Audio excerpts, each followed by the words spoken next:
Yeah, Jason Bermas. I was just going to say good job on the show, and I like listening to you and Alex and stuff like that. I just wanted to bring something to your attention that I found a couple of days ago on this company that runs some of the voter machines here in Texas. Mm-hmm. I wasn't sure if you all have heard about it, that this voting machine company has sold to a higher voting machine company, and now this company owns 3/4 of our voting machines. And which company is this? Because I'm aware of Diebold and a couple of the other ones out there. Yeah, exactly. Oh, it is Diebold. So Diebold is buying out the lower voting machine companies, is what you're telling me? Yes, sir. So Diebold is actually... Huh? Go ahead.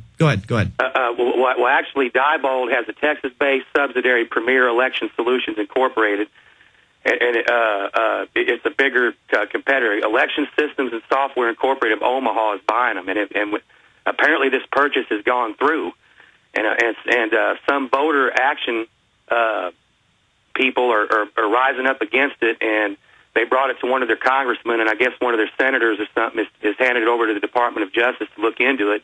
But apparently by this purchase, this company is pretty much has 3/4 of the voter machines. And there's also not even, from what I'm reading on an article, on actually several articles on the Internet about this, they don't even have any software in place to check for any kind of fraud. Well, sir, so you know what? It's not enough for the American people to be bamboozled and have an election stolen in 2000. And then have Bev Harris write a book about it called Black Box Voting and have the same thing happen in 2004. And it's not enough that it's on HBO under Hacking Democracy by Bev Harris. You know, they did a documentary based on the book.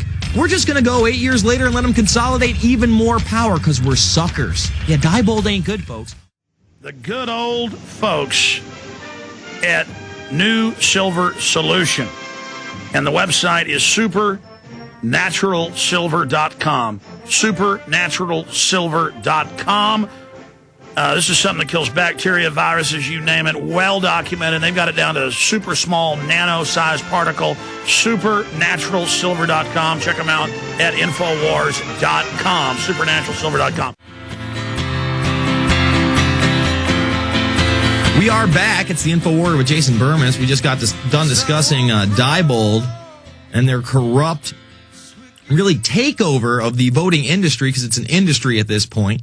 It's not about who you vote for. It's about rigging elections for the establishment candidates. And even when they rigged the elections in 2004, it came out pretty quickly that John Kerry had actually won the elections in some of the bigger states where they said he lost, such as Ohio and other places. But John Kerry just said, you know what? We're not going to look into it. He's my cousin on both sides. Third cousin on one side, eighth cousin on the other. All this is actually covered. Not him throwing the election later, but them both being in Skull and Bones together, 2 years apart at Yale. All that's covered in Alex Jones's American Dictators from 2004. One of the classics. One of my favorite Alex Jones pictures. If you haven't really dug that treasure up, it's more relevant today than ever. We're going to go back to your calls in just a moment, but I want to hit this piece of news. New York man accused of using Twitter to direct protesters during G20 summit arrested by the FBI. Elliot Madison. Now, apparently this guy's an anarchist, but he didn't do anything. He basically Twittered, which is pretty much the same as an IM or posting on a website, only everybody gets the feed. And you could do this with your Facebook or whatever, depending on what kind of phone you have and the applications you have. And the FBI went and picked him up in New York. Now, what's really weird about this is they're not really saying what he's going to be charged with, and then they try to make him out into, some hardcore, terrible person finding 11 gas masks, 5 pairs of goggles. Oh, my goodness. He had gas masks and goggles. And then they say that they also found test tubes and beakers. But they don't say anything about bomb-making material.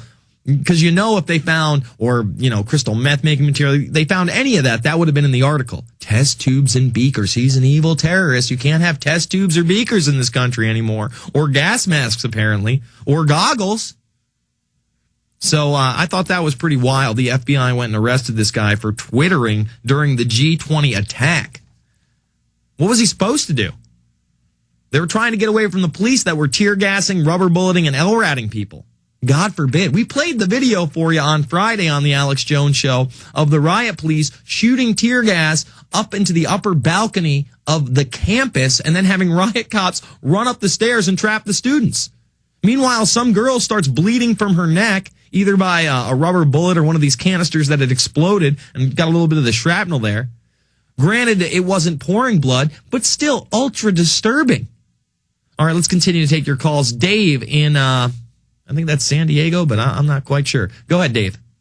Hey, Jason, it's Dave. It's actually South Dakota. Oh, I got you. But, anyways, that interesting little scenario that happened over the weekend.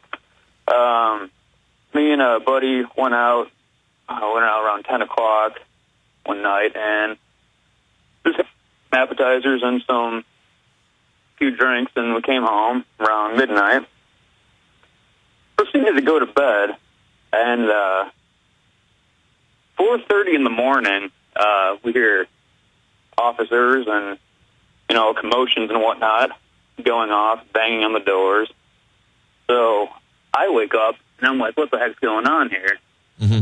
Well, I go and open my door to my bedroom, and there's already cops in our house, flashlights and everything, demanding for us to show some ID. Well, there's probably like 8 or so cops here, and they said there was a string of burglaries in the area, apparently. So wait a minute. They went into your home without a warrant, saying that there was a string of burglaries at 4:30 in the morning. Exactly, and it gets better. Okay. So we lock the front door every night. So that door was locked. Funny thing about it was we have a patio deck type thing, but no stairs, but enclosed, right? That screen door, we leave that screen door open because, up here north, like sleeping in the cold a little more than, maybe down south. But, and plus, you're probably in a pretty small town in South Dakota. It's not like you were expecting, the riot police to show up at your house at 4:30 in the morning for a burglary you had nothing to do with or nor reported, correct? Exactly. And their suspicion, because I asked them, I said, I didn't see any papers, sir. What are you doing in our house? Well, they said our screen door was open, so that was apparently a right to come into our house. It's absolutely ridiculous. But so he sits down and questions us, and we're sitting here going, we don't know what you're talking about, officer. It's like they're like we're getting like interrogated. Guilty until proven innocent at this point. Oh, pretty much.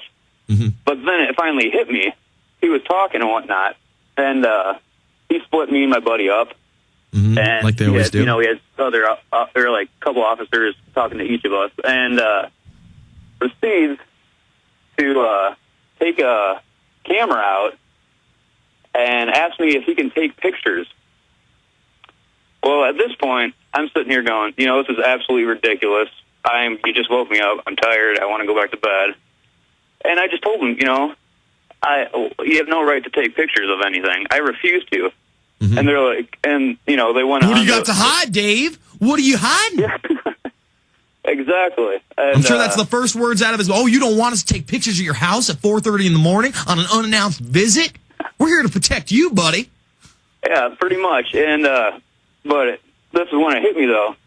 He goes, "Oh, well, why wouldn't you let us? Why wouldn't you let us take pictures of you and your house and your roommates?" And I said, I'm a constitutionalist, and I believe we, the people, have the Bill of Rights, and what you're doing is completely against that. And that kind of took him by surprise. And this is what he said. Then he says, "Oh, so you one of them truthers?"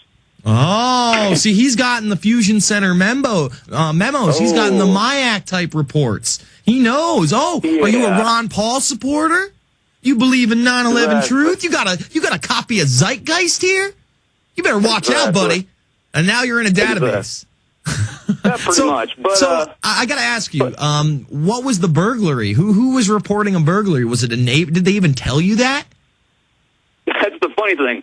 He because I live with one of my buddies, and then his brother lives here too, but he was actually at his girlfriend's house down the street a ways. they actually went over there and started questioning him. All three of us got completely different stories. It was a burglary. There was, one. Aaron was told there's, Dave, this is a huge story. I'm gonna have you get put on hold. We need to get your contact information because after I tell Alex this, he's in the other room working on some Fall of the Republic trailers, which drops on the 21st. You can pre-order it right now, but I'm sure he's gonna want to have you on as a guest. What are the three separate stories they gave you, your roommate, and his brother?